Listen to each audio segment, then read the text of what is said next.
బాప్తిస్మం అనేటువంటి second stage.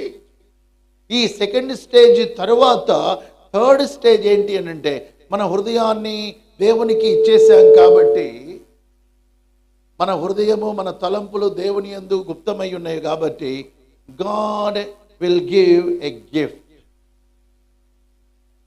మనం ఎవరైనా ఫంక్షన్స్కి వెళితే గిఫ్ట్ తీసుకొని వెళతాం, పొట్టి చేతులతో వెళ్ళం, చిన్నదో పెద్దదో. అలాగే దేవుడు కూడా మన హృదయములో మార్పు జరిగి, ప్రభువా ఇక మీదట ఈ యొక్క హృదయం నీదే అని మనం చెప్పినప్పుడు దేవుడు ఊరికనే విని ఊరుకోడు, ఆయన కూడా పనిచేస్తాడు. There is a communication between you and God.